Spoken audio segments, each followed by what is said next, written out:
Okay guys, we're going to talk about the Novolin N flex pens, how to use those and the difference between a flex pen and a standard vial.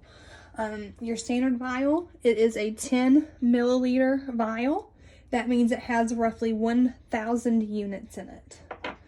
Your flex pens, however, they come in a small little vial and this hard plastic pen case that humans would use for injecting insulin versus a syringe. These do have 300 units in it. You can see right here it only goes up to the 250 line, and that's because insulin is still up inside of that case. So here is a vial, a pen vial that has never been used. You can see insulin goes all the way up into here to make that 300 units. The difference in the pens versus the normal vial is that these are pressurized. You can see there is no air. No air is inside this vial whatsoever. It is a glass vial surrounded by a hard plastic cover. So the only difference is that it's pressurized. There's no air. You don't have to inject any air into it. So you can see when you take it out, it's just like your normal vial. It's not mixed properly. You can see how it's separated. Completely normal for any insulin. It's going to separate all insulin that we use for our dogs, such as your novolin N, your Vetsulin, your Humulin. All of those have to be mixed prior to pulling insulin out. So with these, you don't have to be as gentle as you are with the full size vial. It has air in it, so you do have to be more gentle with it. With these, I just take it and I count. I always roll mine a minimum of 40 to 50 times until it's mixed. And then I turn it upside down.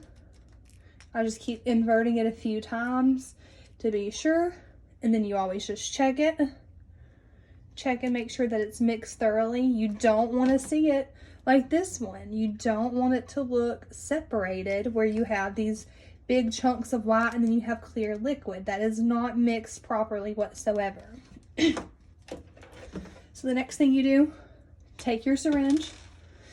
Typically with a large vial, you're going to put air into the vial. That way you keep the pressure the same. With the pens, we don't do that. Empty syringe, no air.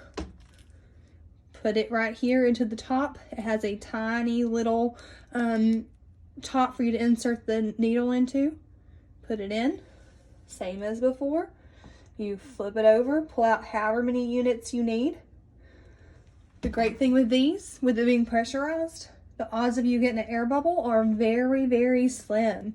What I do, since I give such a small amount, is I pull out more insulin than what I need. Tap it and push it up to the line it needs to go to. Then you're ready to inject. So this right here, the pens, they come in a carton of 5 total pens. Each pen is 300 units. 1, 2, 3, 4, 5. So every carton's gonna have five pens. That's roughly 1,500 units of insulin. For $43 plus tax in my state. It may be different for yours. So with my pens, what I do is I store them in this little tumbler right here. I got it from Walmart. I think it's like a 20-ounce tumbler. I originally purchased it whenever I was using the vials. But in this tumbler, I can fit 15 pens, which is anywhere for us, depending on what units we're on, anywhere from 5 to, or 6 to 15 months worth of insulin. Every pen will show their expiration date. It will also be on the carton when you purchase it. Be sure whenever you purchase any insulin, not just the pens, that you check that expiration date before you actually pay for it. I have had myself them hand me vials of insulin that expired in 2 weeks or the following month. So always check that. The workers at Walmart, it is, they're not they're not trained to check those things, to be honest with you.